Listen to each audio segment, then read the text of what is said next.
আজকে আমরা এসএসসি আইসিটির তৃতীয় অধ্যায় সংখ্যা পদ্ধতি ও ডিজিটাল ডিভাইস এই অধ্যায় নিয়ে আলোচনা করব। তো এই অধ্যায়ের আমরা বর্তমানে সংখ্যা পদ্ধতি নিয়ে আলোচনা করতেছি, তার ধারাবাহিক অনুসারে আজকে পার্ট 12। তো আজকে আমরা শিখব কিভাবে ডেসিমেল বা দশমিক থেকে আমরা অক্টালে যাই। তোমরা জানো ডেসিমেল আর দশমিক সংখ্যা একই সংখ্যা। কখনো পরীক্ষায় কোশ্চেনে তোমার লেখা থাকবে ডেসিমেল, আবার কখনো লেখা থাকবে দশমিক, একই কথা, ঠিক আছে? এই ডেসিমেল বা দশমিক যা বলো, এইটা থেকে আমরা কিভাবে অক্টালে যাব ওইটা আমরা শিখব। আর আমরা জানি প্রতিটা সংখ্যার ক্ষেত্রেই আমরা দুইভাবে যাইতে পারি। আমি এই যে ডেসিমেল থেকে আমি যে অক্টালে যাব, এটা আমরা দুইভাবে যাইতে পারি। একটা পূর্ণ সংখ্যার ক্ষেত্রে, মানে একই নিয়ম, কিন্তু একটা পূর্ণ সংখ্যার ক্ষেত্রে, একটা ভগ্নাংশ সংখ্যার ক্ষেত্রে। তো এই জন্য দেখো, একটা পূর্ণ সংখ্যার ক্ষেত্রে, একটা হচ্ছে কি ভগ্নাংশ সংখ্যার ক্ষেত্রে। তাহলে প্রথম আমরা শিখবো এই যে ডেসিমেল থেকে অক্টালে যাব, কিন্তু পূর্ণ সংখ্যার ক্ষেত্রে। দেখো এগুলোর কোথাও কিন্তু পয়েন্ট আকারে নাই, তাহলে পয়েন্ট ছাড়া এটা পূর্ণ সংখ্যা, আর পয়েন্ট ধারা এটা হচ্ছে কি ভগ্নাংশ সংখ্যা। তার মানে একসাথে না শিখিয়া আমরা একটা আলাদা আলাদা করে শিখাইতেছি যাতে সুবিধা হয়। তাহলে আজকে আমরা ডেসিমেল থেকে অক্টাল যাব, কিন্তু পূর্ণ সংখ্যার ক্ষেত্রে, এবং পরে আমরা দেখব দশমিক সংখ্যার ক্ষেত্রে, মানে ভগ্নাংশ সংখ্যার ক্ষেত্রে। এখন আমরা দেখব ক নাম্বার। দেখো এখানে ক নাম্বার বলা হয়েছে একটা ডেসিমেল সংখ্যা আছে, ঠিক আছে? এখন এখানে বলা হয়েছে কত, এই যে 217 আছে। একে আমাদের কি করতে হবে, এই যে আগেই লেখা আছে এখানে ডেসিমেল সংখ্যাকে অক্টাল সংখ্যায় রূপান্তর করতে হবে। তার মানে অবশ্যই এই সংখ্যাকে আমাদের অক্টালে রূপান্তর করতে হবে। তাহলে আমরা যারে করব তারে এভাবে আমরা একটু লিখলাম। লেখার পর তারপর আমরা বলে দিলাম যে অতএব এইটাকে কি করতে হবে, আমরা বলে দিলাম যে এইটাকে আমরা অক্টালে নেব, ঠিক আছে? এই যে আমরা এইভাবে প্রশ্নবোধক চিহ্ন দিয়ে এভাবে দিয়ে একটু সাজাই নেব, ঠিক আছে? এখন কথা হইলো, আমরা তো জানি এই যে ডেসিমেলের বৃত্তি কখনো কাজে লাগবে না। বুঝতে পারছি, ডেসিমেলের বৃত্তি কখনো কোনো কাজে লাগবে না। বাকি যে বৃত্তিটা থাকে ওই বৃত্তিতে কি হবে, হয় গুণ হবে, না হইলে ভাগ হবে। এখন গুণ হবে কবে আর ভাগ হবে কবে তোমরা জানো, সংখ্যার সাথে থাকলে গুণ হবে, আর সাথে না থাকলে ভাগ হবে। তাহলে এখন কি সাথে আছে না সাথে নেই? সাথে নাই। তাহলে সাথে থাকলে গুণ, সাথে না থাকলে কি ভাগ। তার মানে নিশ্চিত এই সংখ্যাটাকে এই 8 দিয়ে ভাগ করতে হবে। আর বৃত্তি সম্পর্কে তো তোমরা জানোই, যেহেতু ডেসিমেলের 0 থেকে 9 পর্যন্ত এই 10টি অঙ্ক আলোচনা করা হয়, বিদায় ওর বৃত্তি 10। আর এখন আমরা অক্টাল হিসেব করতেছি, অক্টালের 0 থেকে 7 পর্যন্ত এই 8টি অঙ্ক ব্যবহার করা হয়, বিদায় এর বৃত্তিগত 8। এখন এই 8 দিয়ে সবসময় খালি ভাগ দেব এই ক্ষেত্রে, কারণ এখন বৃত্তিটা সংখ্যার সাথে নাই। তার মানে এই 217কে আমরা ভাগ দেব কত দিয়া, 8 দিয়া। এখন আমি যা বলি আমার সাথে সাথে কাজটা করবা।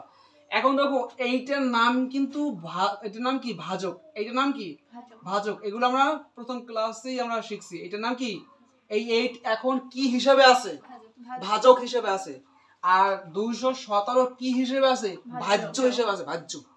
তার মানে এখন যদি আমি, তোমরা অবশ্যই কেউ সরাসরি এভাবে করবে না, সরাসরি করবে না, সবাই ক্যালকুলেটর ব্যবহার করবে। তাহলে আমি ক্যালকুলেটর নিয়মই বলি, ঠিক আছে? আর করা দরকার নাই, কারণ এর থেকে একটু বড় সংখ্যা হবে যা আমরা হাতে হিসাব করতে সময়ের প্রয়োজন আছে।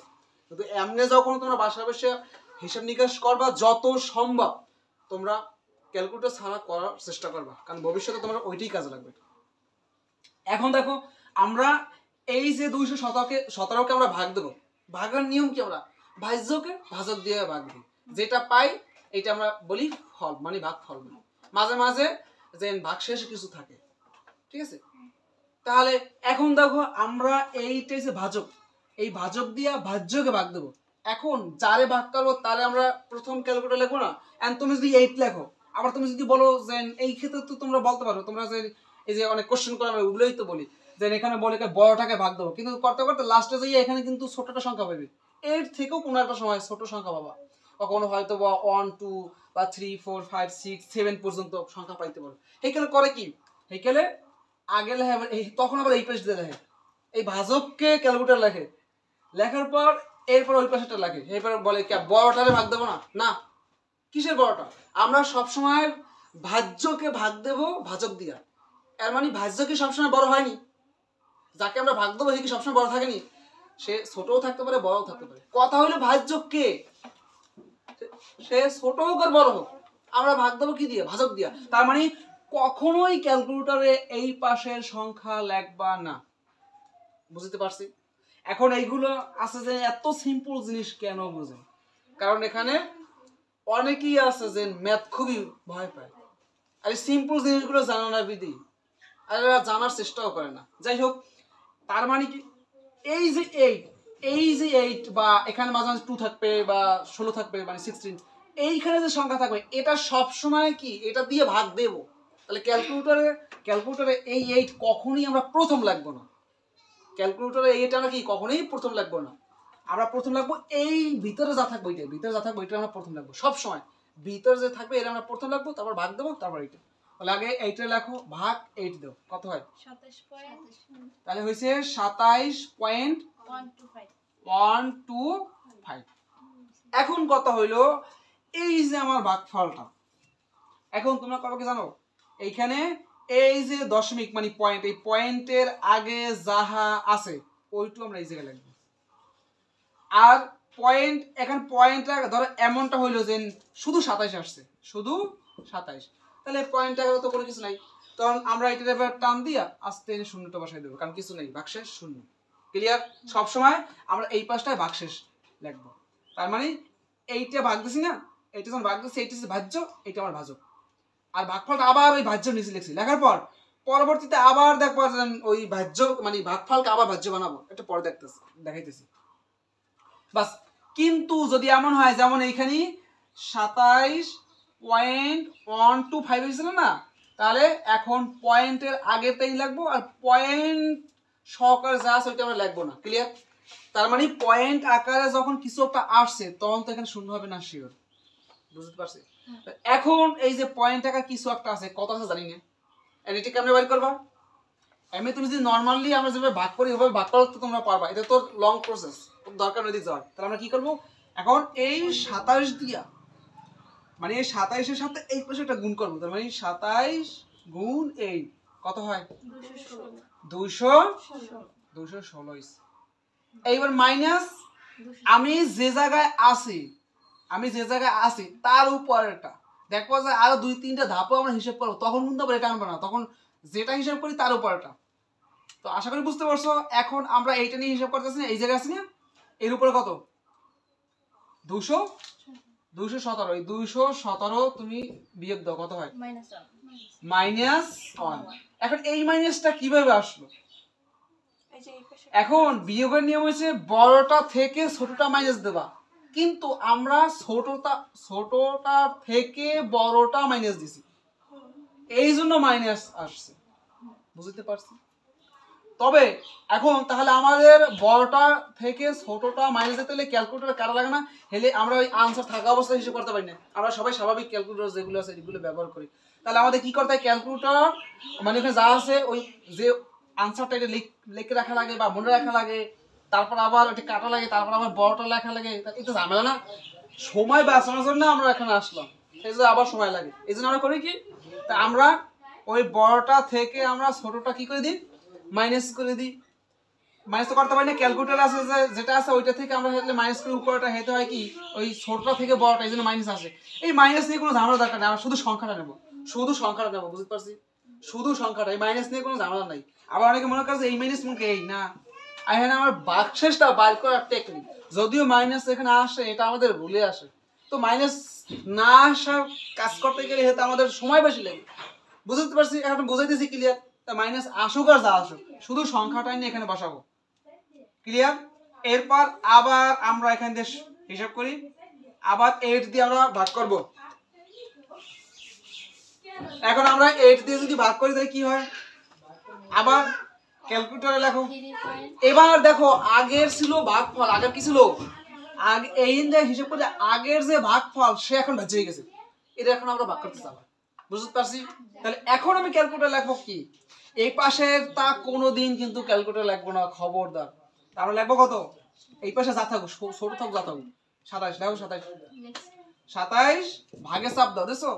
এরপর আমরা 8 এ চাপ দাও, দেখছো? 8 এ চাপ দিলে কত হয়? 3.375। এখন আমি কি করব, আমি এই যে পয়েন্টের আগেরটা আমরা এখানে লিখবো, আর পয়েন্ট সহকারে যা আছে একটু বাদ দিয়ে দেবো। ক্লিয়ার? আর যদি পয়েন্ট টাকা না আসে তাহলে তো আমি টান দিয়ে শূন্য বসাইতাম, কিন্তু পয়েন্ট টাকা যেহেতু আছে ওখানে আছে, পয়েন্টের পর 3 7 5 আছে, তাহলে কিছু একটা হবে। তাহলে কি করবো আমরা, এখন আবার সব ক্যালকুলেটর কাটতে দেওয়ার পর এই দুটো গুণ দেবো, অর্থাৎ এইখানে যা থাকবে এটা আমরা লিখবো গুণ চিহ্ন, এবার আমরা এটা লিখবো। কত হয় বলো? 3 8 কত? 24 হয়। বাস। এরপর আমি যেখানে আছি, এখন কি আমি আবার এটা নিয়ে ভাববো না, আমি যেখানে আছি ওর উপরটা মাইনাস দেবো। 27 মাইনাস দেবো, কত হয়? -3। মাইনাস আমাদের ভুলের কারণে আসে, আর এখানে তো অত কিছু জানা দরকার নেই, আমার লাগবে শুধু সংখ্যা, বাস এই টান দিয়ে সংখ্যাটা, এটা কিন্তু আবার মাইনাস না, বারবার বলতেছি। ক্লিয়ার? এখন আমি আবার 8 দিয়ে ভাগ দেবো, তাহলে হ্যাঁ এখন আমরা যদি ভাগ দিই, এখন দেখো ওই যারা বলে বড়টা ছোট দিয়ে ভাগ, এটা তো নাও নেবে। এটা কি করে, এই যে আমি কথাগুলো বলি এগুলো ঘটছে বিদায় আমি বলি, বুঝতে আমি পারছি, যা বলি ওইভাবে কাজ করবে। তো এখন দেখো, এখন অনেক করবে কি 8 ভাগ হয়ে যাবে 3, কিন্তু না, সব সময় এইখানে শেষে মানে এইখানে প্রথম লিখবা। এখন ক্যালকুলেটর তোমরা লেখো 3 লেখো, যদি তোমরা বুঝতে পারছো তারপর বলতেছি 3 লেখো ক্যালকুলেটরে। এবার ভাগে চাপ দাও, এরপর 8 দাও, কত হয়? কত? 375। আমরা পয়েন্টের আগের তো এই পাশে লিখি না, তাহলে পয়েন্টের আগে শূন্য আছে, এই পাশে শূন্য লিখবো। ক্লিয়ার? এরপর মনে করো আবার এই পয়েন্ট সকল সব বাদ। এখন তার মানে কি, এই যে আবার এই যে এইটার সাথে নিয়ম ছিল কি, এইটা গুণ, তাহলে শূন্যের সাথে কোনো কিছু গুণ দিলে শূন্য হয়। এই ফলটা থেকে বাদ দেবো এর উপরের সংখ্যাটা, তার মানে কি 3, তাতে কি হয়, আর মানে শূন্য থেকে কোনো কিছু যদি মাইনাস দিই তো যা দিই ওইটাই হয়, তাই মানে -3 দিয়ে -3 হইবে, +3 দিয়ে +3 হইবে, তার মানে কি এই সংখ্যাটা আমরা এখানে আনবো। ঠিক আছে? এই যে আমরা আনলাম। ওকে, কিন্তু এত কিছু লাগে না, আমি বুঝাইছি যে হিসেবে সবকিছু এদিক দিয়ে বুঝিয়ে আসছি, ওইটা ওইভাবে বুঝাই দিলাম, নিয়ম দিয়ে বুঝাই দিলাম। এবার আসো টেকনিক। এইখানে যখন এটা তো বুঝলাম, এখন এত হিসাব করা দরকার নেই, আমরা সময় যত বাঁচাইতে পারি। এই যে 3, অর্থাৎ জালে দিয়ে ভাগ দেবো, আমি 3 ভাগ দেবো 8 দিয়ে, তার মানে এখানে ছোট না, যখনই ছোট আসবে শূন্য, আস্তে সংখ্যাটা সঠিক পাশে নেবো। ক্লিয়ার? শেষ। তার মানে কি এইখানে যখন ছোট থাকবে সাথে সাথে নিচে শূন্য দেবো, ওইটা সঠিক পাশে নেবো। ক্লিয়ার? এরপর আমি অতএব ফলটা লাগবো কিভাবে, আমার এখানে মূল সংখ্যা ছিল কত? 217 ছিল, তো এইটা ছিল দশমিকে ছিল, আর এইটারে আমরা এখন ওই অক্টালেই করলাম। তাহলে প্রথম কি নিচ থেকে আমরা উপর দিকে লিখবো 3 3 1, আর তো কিছু নেই নাকি, বাস এইটি তার ভিত্তিতে দিয়ে দেবো, এটাই হচ্ছে आंसर। ওকে, এখন আমরা দেখবো খ নাম্বার। তাহলে এখন দেখো এখানে খ নাম্বারে বলা হয়েছে কি, এখানে 700 কত আছে?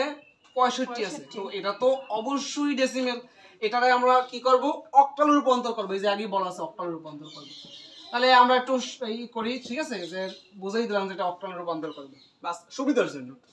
এখন কথা হইলে আমরা কি করব, যে এই যে সংখ্যাটা, ঠিক আছে, এই সংখ্যাটারে কি করব, এই জন্য আমরা করবো এই যে দশমিকের ভিত্তি কখনো কাজে লাগবে না।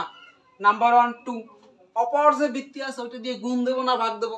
সংখ্যার সাথে থাকলে গুণ, আর সাথে না থাকলে ভাগ। তাহলে সাথে নাই, এখন ভাগ হইবে। তাহলে কত হইবে, এখানে 765 কে ভাগ দেবো কত দিয়া? 8 দিয়া। আর তোমরা এটাও জানো, এইটা কখনো ক্যালকুলেটর প্রথম লাগবে না, কারণ তোমরা তো সবাই ক্যালকুলেটর হিসাব করবা, তাহলে ক্যালকুলেটর আগে এইটা লাগবা। সবাই দেখো ক্যালকুলেটর, দ্রুত হিসাব করো। আর এইটা দিয়ে ভাগ করলে কত হয়? 95.625। আমরা বলছি এই পয়েন্টটা কাছে না আসে, অর্থাৎ শুধু 95 আসতে আমরা এখানে লিখতাম 95, আসতে এবার টান দিয়ে শূন্য দিতাম, বলতাম জানি ভাগশেষ শূন্য, মানে ভাগশেষ কিছু নাই। আর যখন পয়েন্ট টাকা আসবে তখন এই পয়েন্টের আগেরটা লাগবে এবারে, আর এই যে কিছু একটা আছে তার মানে তাহলে শূন্য হবে না ভাগশেষ, এটা হইলে শিওর। তাহলে টেকনিক, এখন তোমরা করবা কি, এই দুটো গুণ করবা, করো 95 গুণ 8 কত হয়? কত হয়েছে? 760। এইটা হইতে পারে, ঠিক আছে, তাহলে 60। এখন তুমি কি করবা, এই যে 760 না, এখন এখান থেকে বিয়োগ দেবা এর উপরের সংখ্যাটা কত, 765। তাহলে কত হয়, -5। আর তোমরা তো জানো এই মাইনাস আসলে মাইনাস, এটা আমাদের ভুলের কারণে হয়েছে। তো আমরা শুধু সংখ্যাটা চাই, বাস সংখ্যা পাইছি, ওকে। এরপর আমরা কি করব দেখো, পরের হিসাবটা যদি করি আবারও ভাগ হইবে 8 দিয়া।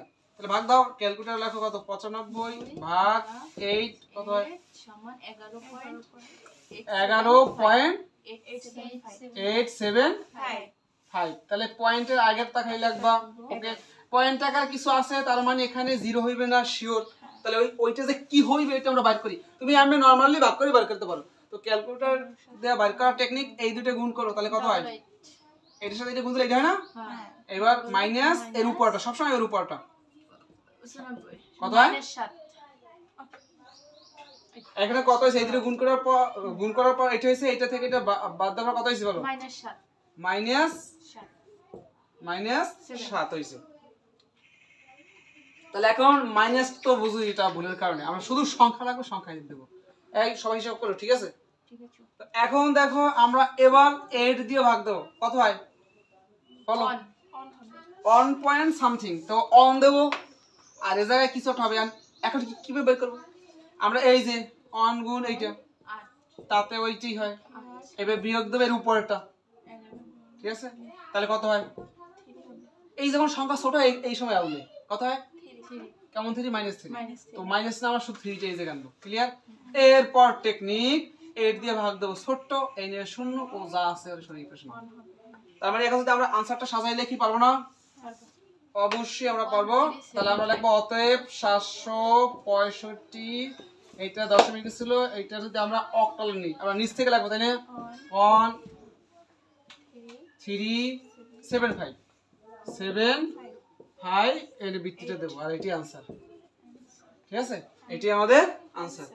তো আশা করি তোমরা বুঝতে পারছো। তবে এইটা তোমরা বাসায় করবা, এটা তোমাদের কাজ রইল, ওকে।